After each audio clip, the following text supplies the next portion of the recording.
Em nome de Jesus. Chegou a de buscar pela nossa família, amém? Então vamos nos preparar para essa batalha, amando a Deus, buscando forças nele. Pedindo que o Senhor venha cuidar de nós nesse momento e nos preparamos para a guerra. Senhor, nós reconhecemos a tua soberania, reconhecemos o teu poder e quem tu és.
você não desistiu da tua casa. O bom é que você não desistiu da promessa de Deus. Às vezes, como eu estava orando, às vezes nós julgamos, eu não tenho fé no tamanho necessário. Tem que sim. Às vezes o que acontece é que talvez você está um pouco cansado, sobrecarregado, preocupado. É nesse momento que o Senhor nos convida a chegar na presença dEle.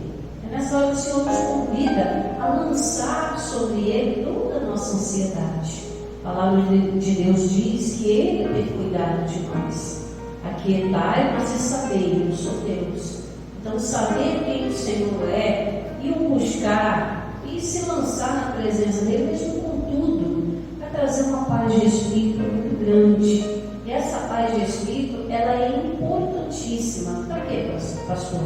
Para você compreender melhor a palavra de Deus, pois a fé, ela vem pelo ouvir. Amém? Então, Romanos capítulo 10, nós vamos começar do versículo 1. Paulo nos mostra a importância de unir o bom desejo à palavra de Deus, isso é, as suas promessas. Vamos lá? Romanos 10, versículo 1, que diz: Irmãos, o bom desejo do meu coração e a oração a Deus por Israel é para a sua salvação. Então, o que Paulo estava dizendo para aqueles romanos? O desejo do coração dele e a oração que ele fazia é para que Israel fosse salvo. O que Paulo estava fazendo? Unindo o bom desejo àquilo que diz a palavra de Deus. A palavra de Deus diz: crede no Senhor Jesus Cristo e serás salvo tu e toda a tua casa. Então você tem um bom desejo no teu coração de ver a tua família liberta. Pois aquele que consegue olhar para o membro da sua casa e ver aquela pessoa se despedaçando e não sente um pingo de compaixão, aquela pessoa não se converteu ainda. Mas se você olha para o membro, seja próximo ou distante, você sente, nossa, aquela pessoa podia estar servindo a Deus, aquela pessoa podia estar vivendo melhor do que está vivendo. Isso mostra o bom desejo do teu coração, aquela boa intenção de verdade, né? Que vai além de só olhar e nada fazer. Ele aqui, Paulo, ele uniu esse bom desejo a uma coisa maravilhosa que Deus deixou para nós, o acesso. O que é o acesso? A oração. Aquele momento que nós temos de intimidade com Deus. Eu estava falando domingo, né? Para você orar, você não precisa estar só dentro da igreja, né? Tem que ser de joelho. A oração, ela é uma conversa que te traz paz e intimidade. Você pode fazer isso em qualquer lugar, pois Deus está em todos os lugares. Os olhos de Deus estão em todos os lugares. Às vezes você está dentro de um ônibus e aí o teu pensamento está ligado em Deus, você está orando.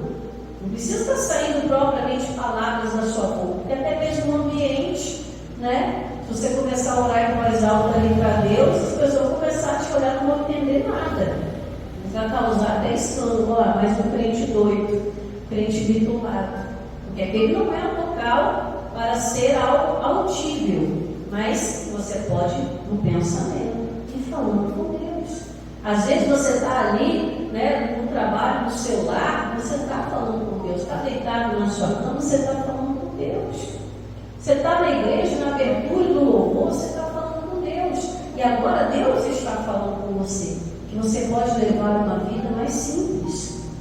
Não precisa ficar bitolado naquela questão de doutrinar. Não, Deus só vai ouvir se for assim. Não, Deus é Deus em todo tempo. Eu custei para aprender isso, irmãos, né? Eu achava que Deus só falava comigo se eu tivesse ajoelhado na igreja. Aí eu fui aprendendo o quê? Que a vida com Deus é intimidade. Onde que Jesus orava?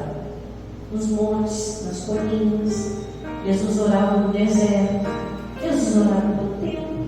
Né? Ele não parava, meu Deus. Não, ele estava sempre em conversa constante com Deus. Tanto é que quando ele vai para ressuscitar Lázaro, isso é até um detalhe importante. Né? Qual é a oração que Deus faz, que Jesus faz a Deus? Senhor, eu estou orando, né? Eu sei que o Senhor sempre me ouve, mas eu estou orando dessa forma para que as pessoas possam crer em Deus. Mas Jesus falou: sei que o Senhor está sempre me Eu sei que o Senhor sempre me ouve. Então Deus, Ele ouve, irmão, todo bom desejo do nosso coração. E se esse bom desejo está aliado a uma promessa, meu irmão, não tem como você perder a batalha. Não tem como você ficar para trás. Vamos pular aqui para o versículo 8 e vamos continuar aqui a palavra que diz. Mas o que diz? A palavra está junto de ti aonde? Na tua boca e também no teu coração. Você começa a unir com um desejo. Senhor, eu desejo que a minha casa seja restaurada. É um bom desejo. O desejo que aquela pessoa se liberte do vício, da prostituição, da idolatria, da feitiçaria, se liberte daquele caminho errado. É um bom desejo. Eu desejo que aquela pessoa se cure, se liberte e sirva ao Senhor. É um bom desejo. Aí nós vamos aliar esse bom desejo ao quê? A palavra de Deus. Mas o que diz? A palavra primeiro ela tem que estar junto de nós. Pode olhar na sua Bíblia aí, está escrito junto de ti. A palavra não pode se apartar de você. O Salomão ele diz lá em Provérbios 4:23 que sobre todas as coisas que nós devemos guardar, de guardar o nosso coração, pois dele procedem as saídas da vida. E como é que a gente guarda o coração? Os versículos anteriores ao 23 aí em Provérbios 4 diz que a palavra tem que estar dentro do nosso coração, no meio do nosso coração. Ela não tem que estar encolhida no cantinho enquanto a preocupação parece ser maior. Enquanto a tristeza ela ocupa um espaço maior. Então nós temos que parar e nos rever nesse contexto, nesse sentido. Será que eu tenho dado mais atenção ao problema do que à palavra de Deus? Será que o bom desejo do meu coração está sendo sufocado por uma preocupação que está passando dos limites? Essa preocupação está passando a minha fé? Eu tenho que parar e olhar. E unir o meu desejo bom à palavra de Deus. O que Paulo está dizendo? Que a palavra já está conosco. Jesus é a palavra. Amém? A palavra já está conosco. E aonde mais ela deve estar? Na tua boca. Eu sempre falo, às vezes a pessoa só confessa a coisa ruim. Porque está ruim, porque está bravo, porque está difícil, porque isso, porque aquilo. Mas onde está a palavra de Deus na nossa boca? Às vezes nós temos que nos corrigir. Às vezes nós estamos comendo do fruto que está saindo daquilo. Se eu começo a confessar coisas ruins, o que eu vou colher? Coisas ruins. Então, às vezes, não é nem questão mais de diabo. Você fala isso, né? Pastor, mas é o demônio. Mas posso te falar uma coisa? O que a Sagrada Escritura diz aqui na carta de Paulo aos Romanos? Que Satanás já está esmagado debaixo dos nossos pés. Então, logo, meu irmão, ele não pode inventar acusação contra os filhos de Deus. Sobre ele, nós somos o quê? Muito mais que vencedores. Mas por que eu estou falando que tudo que acontece está vindo dele? Eu estou dando crédito a quem não merece crédito. Você está entendendo agora? Em vez de eu olhar para o problema que está ali, igual o fermento, quanto mais você põe o fermento na massa, mais ela cresce, né? As irmãs já devem ter acontecido isso, de ter errado a mão no fermento e o bolo já escorreu dentro do forno. Já aconteceu isso com você? Irmão, que tristeza. Aí você tenta limpar aquele negócio quente, aquele cheiro de queimado, aí aquilo te aborrece, vai dando nervoso. Como que eu pude errar numa coisa tão simples que às vezes faz praticamente toda semana e dá aquele trabalhão todo? Assim é o problema, irmãos. O problema ele recebe muito fermento, né? A Bíblia própria ela diz: cuidado com o fermento. Um pouquinho de fermento levera o quê? Toda a massa. Então, qual o fermento que a gente tem que colocar? O fermento da fé. Se a gente coloca o fermento da contradição, o fermento fora da palavra de Deus, aquilo ganha proporções que, quando esmurrar, irmãos, vai trazer nervosismo, vai trazer chateação e até prejuízo ao quanto a massa vai embora quando o bolo esmurra, né? Pastor, mas é pouquinho, mas de pouquinho em pouquinho, né, irmão? Vira um montanheiro, né? A bola de neve, ela não começa grandona lá de cima, ela vem um flor que vai rodando, quando chega lá embaixo, chega aquela multidão.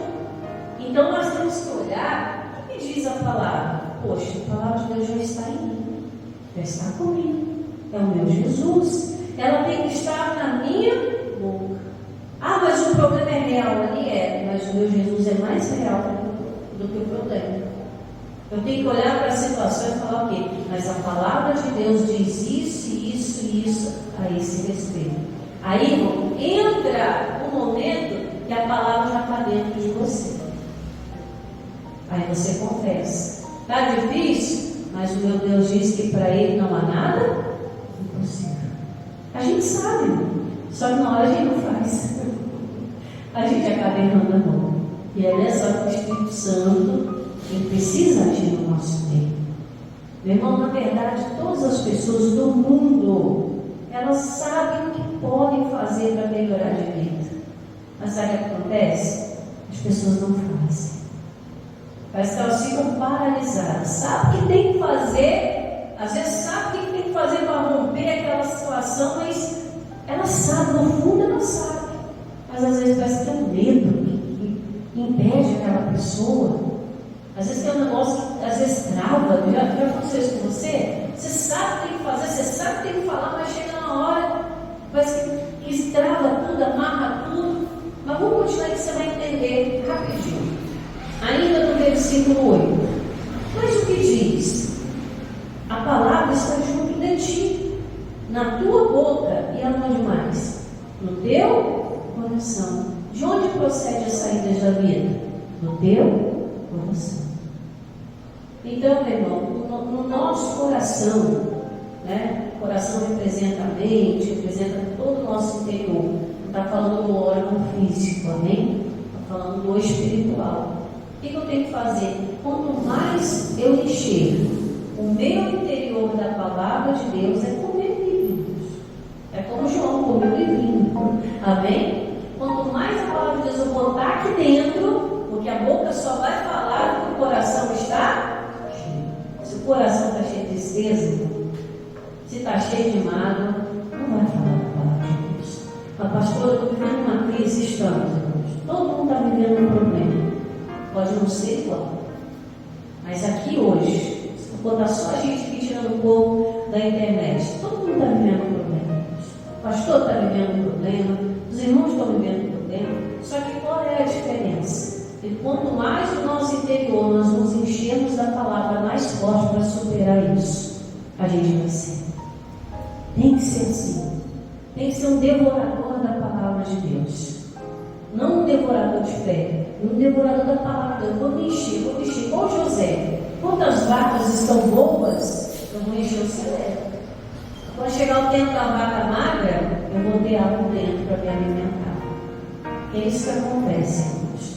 Às vezes a pessoa não se alimenta espiritualmente, quando chega na batalha, ela está fraca, ela não consegue lutar.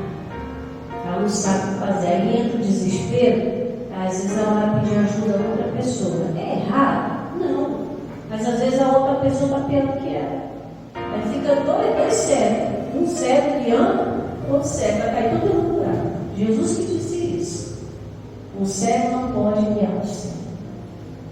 Então, quando as coisas estão tranquilas, você já sabe que a palavra está junto de ti, comece a colocá-la na sua boca. Comece a colocar no teu coração. E aí o que vai acontecer? Versículo 10. Visto que... o 8 ainda, não terminei não, perdão. O 8 ainda. Mas o que diz? A palavra está junto de ti, na tua boca, no teu coração. E esta é a palavra de fé que pregamos. Olha que coisa interessante. A palavra de fé, a palavra que tem poder. Amém? Toda palavra de fé é algo que devemos acreditar que já tem o poder de Deus. Então, a palavra que está com você já tem o poder de Deus agindo. Amém? Mas no finalzinho diz que pregamos. Pastor, mas eu não sou pregador do Evangelho. Você que pensa. A maior pregação, meu irmão, não é estar em cima do púlpito pregando. Isso aqui faz parte, amém? Faz parte, mas não é a maior. A maior pregação, meu irmão, se chama exemplo e testemunho. É a maior pregação. Se você dá o exemplo de ser um bom cristão, função, você já está pregando o Evangelho.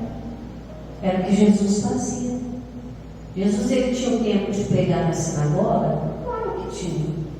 Mas o exemplo que ele dava atraía muito mais pessoas do que a pregação dele na sinagoga. Era o exemplo que ele dava. E o que atraía muito mais pessoas? Os testemunhos. Como assim, pastor? Por que as pessoas iam atrás de Jesus? Quando Jesus passava, eles ouviam falar: está passando lá o Nazareno que ressuscitou Lázaro. Está passando aquele homem que curou aquela mulher que tinha uma hemorragia. Está passando aquele homem que libertou aquele demoniado que andava pelado no cemitério, aterrorizando todo mundo. E a Bíblia diz que as pessoas se ajuntavam por causa do testemunho dos que já tinham vivido o milagre. Então, a maior pregação do Evangelho é o testemunho que você dá, é o exemplo que você dá de ter uma palavra de fé no teu coração. Aí os milagres começam a acontecer. Amém? E aí a gente pula para o versículo 10. Visto que com o coração se crê para a justiça. O que é a justiça? É o agir de Deus. Amém? E com a boca, olha que coisa interessante.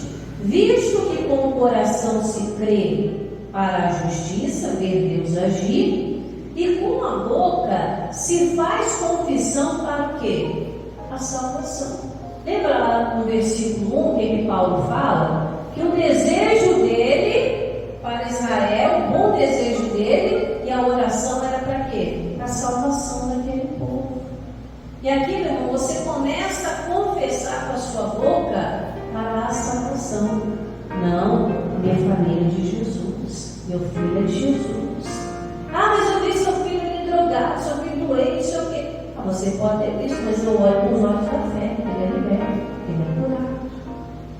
Irmão, se a gente não colocar em prática, isso não vira uma realidade na nossa vida. Tem que botar em prática, tem que falar. É igual quando está começando a aprender a falar. Se não ficar repetindo aquelas mesmas palavras, a pessoa não aprende a falar. Né? Lembra quando você era pequenininho? Que todo mundo falava as coisas para você ficar repetindo? Talvez você não lembre. Né? Mas eles pegavam aquelas palavras mais difíceis para você repetir. Paralelepípedo. Aí ficava a criancinha. Paralelepípedo. Não. Paralelepípedo. Aí de tanto ficar repetindo, a criança aprendia a falar e ficava toda boba. Aprendia a falar. Paralelepípedo. Não era assim? Mas porque repetia a mesma coisa. Andar de bicicleta. Primeira, ninguém tem uma bicicleta de ano, irmãos. Acontece o quê? Os tombos. Alguém atrás segurando, aí a pessoa solta, aí ela aí desequilibra, cai. Mas depois dizia, não, volta lá na bicicleta de novo. Né? Eu até brinco, foi assim que eu aprendi, que a minha me pegou na bicicleta grandona, pequena. Aí foi assim, é só você montar e pedalar. Aí criança não tem juízo, né? Sentei na bicicleta de morro abaixo. Aí ela falou, pode ir. E eu fui, de morro abaixo. Eu fui de uma vez. Mas aprendi. Nunca mais eu esqueci de andar de bicicleta. Tive tombos? Não repeti. Quando meu pai comprou a minha bicicleta, a primeira coisa, cheguei em casa da escola, vi um negócio estranho, que a gente morava em cima de um terraço na época, não tinha parede dividindo nem nada, era um terraço grandão. Eu olhei lá no cantinho uma bicicleta. Para mim essa bicicleta, mas em vez de eu esperar ele chegar para ajustar a altura do selinho e nossas coisas, não, eu já fui montando, bateu um tombão dentro de casa. Mas um tombão, aí fui lá e coloquei a bicicleta no meu cantinho, né? Fingi que nada aconteceu. Aí quando ele chegou, ele falou assim: comprei essa bicicleta para você, vem cá que eu vou ajustar o selinho, bidão. Aí eu toda bom, né? Não contei que eu caí. Mas aí quando eu sentei, né? Rapaz, agora tá dando para mim andar, tô andando. Eu ficava dentro de casa, era um terraço grandão. Aí eu contei que eu caí. Mas aquilo me serviu de alerta. Que tudo tem que ter o quê? Um ajuste. Uma coisa preparada.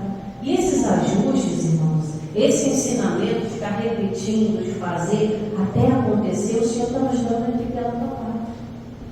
Tem hora que a gente vai fazer, parece que não vai funcionar. E tem hora que não funciona mesmo, não.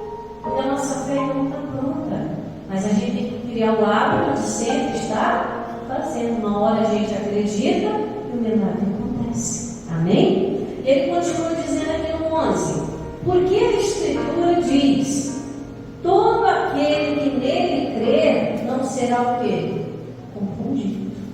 Olha que coisa interessante. Quanto mais você vai exercitando a falar das coisas de Deus, falar de coisas boas, você vai exercitando: não vou me preocupar com isso. Se apega firme, seja uma pessoa determinada. Não vou me preocupar com isso, não vou me preocupar com isso. Desde que você repita isso 1000 vezes para você mesmo, até que passe a ser verdade no nosso coração. E com o coração se crê, com a boca se confessa. Está dando para você entender agora? As coisas de Deus é simples, irmãos. Tudo que vem de Deus é simples e descomplicado. Agora você vai pular aí para o versículo 13. Vamos lá? Olha o que diz o versículo 13.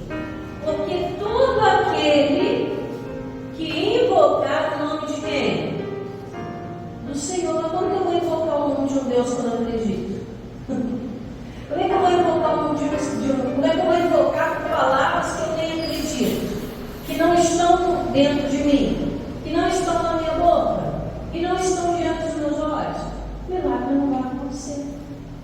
Então eu tenho que começar a fazer. Amém? Começar a exercitar. Está ruim hoje, mas amanhã vai ficar melhor. Está difícil hoje, mas amanhã Deus vai dar o livramento. Choro dura uma noite, mas a alegria vem todo dia. É começar a confessar. Pode não estar acontecendo nada. E é justamente por isso que ele está dizendo: porque todo aquele, ou seja, aquele que crê, né? Invocar o nome do Senhor, vai ser salvo. Vai ser salvo do infortúnio, daquele problema que está acontecendo, daquela situação constrangedora, daquele momento difícil, porque você precisará ser salvo.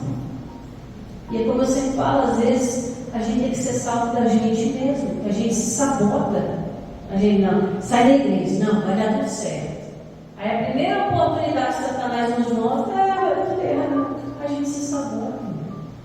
A gente tem que ser mais firme com a gente mesmo. A gente tem que se obrigar a ser mais firme. Não, eu vou vencer essa questão. Isso é questão de honra, eu vou vencer essa batalha. E Deus vai ser contigo. Amém? Versículo 14. Pois como invocarão aquele em quem não creram? E como crerão naquele de quem não ouviram? E como ouvirão se não há quem pregue? Como é que as pessoas vão chegar a Deus se a gente não apresentar Deus para as pessoas? Nós somos os maiores representantes de Deus aqui na terra. Por que a gente se chama cristão? Seguidor de Cristo. Por isso que nós somos chamados cristãos. Nós seguimos a Cristo. Por que evangélicos? Porque seguimos a um evangelho. E o evangelho, meu irmão, é boa notícia. Por que a gente está falando de coisa boa? A gente tem que se corrigir. E aí ele continua dizendo no 15: e como pregarão se não forem enviados? Como está escrito: quão formosos os pés dos que anunciam a paz, dos que anunciam as coisas boas. Meu irmão, você vai ser formoso. Seus pés vão ser formosos quando você começar a anunciar coisa boa. Começar a crer. Ser diferente, pensar diferente, agir diferente, falar diferente. E aí o 16: mas nem todos obedecem ao Evangelho, pois Isaías diz: Senhor, quem creu na nossa pregação? Nós temos que ser obedientes à palavra, irmãos. Às vezes a gente obedece mais do que o homem fala do que a palavra. Como assim, pastor? Às vezes alguém fala: esquece que isso aqui não vai dar certo. A pessoa crê e começa a seguir aquilo, né? Vou parar porque realmente não vai dar certo. Mas o Evangelho diz que vai dar certo. Aí a pessoa não crê e não vê o braço de Deus aqui. Para a gente encerrar o versículo 17. Olha que coisa linda. De sorte, ou seja, o nosso bem, né? Que a fé, ela é pelo ouvir. Meu irmão, a sorte vem de ouvir. Não vem de pendurar um pé de coelho no chaveiro, uma ferradura atrás da porta, um trevinho de 4 folhas, um galho de arruda assim atrás das orelhas, né? Sorte não vive disso. Ah, sortudo é aquele que já nasceu no berço de ouro. Não, a gente pode construir um berço de ouro. De sorte que a fé, ela só pode ser conquistada pelo ouvir. Dinheiro não compra a fé. Boas ações não compram a fé. A fé ela só vem quando a gente crê. A gente ouve o Evangelho e acredita no fundo do coração. Aí a fé vem. De sorte que a fé é pelo ouvir. E não é ouvir qualquer coisa. O ouvir pela palavra de Deus. Então, une-se com o desejo que você teve hoje de buscar pela sua família, de se encher de Deus. Une isso à oração para salvar a sua família e salvar você também. Você também é digno, é merecedor de socorro. Amém? Pastor, tem dia que o pastor não vou aguentar. Vai aguentar sim. Vai aguentar, vai passar e ainda vai testemunhar para a glória de Deus. Não desanimar, não desista, não pare de crer. O Evangelho é boa notícia, ele já está dentro de você. Amém? Vamos aplaudir Jesus? Bem forte, para a glória de Deus. Diga amém, graças a Deus. Para se subir no altar da adoração. E começa a colocar tudo ali no altar.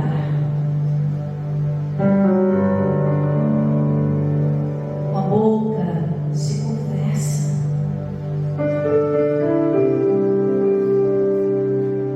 Deixa ele agir agora. Você não vai precisar sacrificar ninguém na sua casa. Mas o Senhor proverá.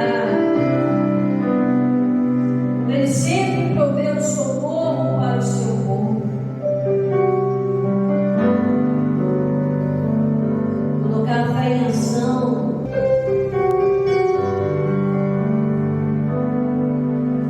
Visto-lhe se crer com o coração, com a boca se confessa. Creia no seu mais íntimo, no seu mais profundo. Comece a confessar com a sua boca: eu sou curado, eu sou livre, eu sou próximo, eu sou liberto. Comece a confessar: o seu filho é livre, sua casa é curada. Seja o que for que você precise confessar, mas creia. Visto que com o coração se crê e a boca se confessa. Eu e minha casa serviremos ao Senhor.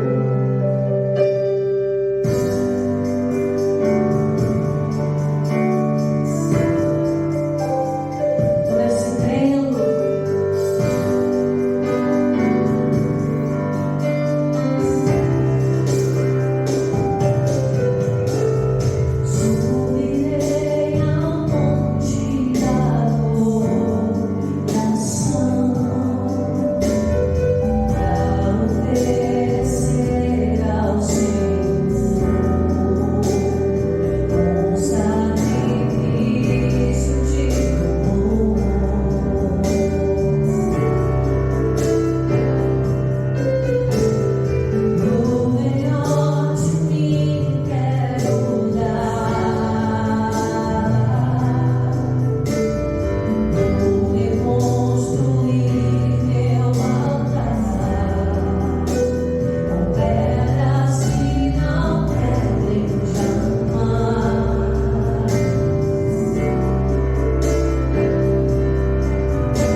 coisas boas.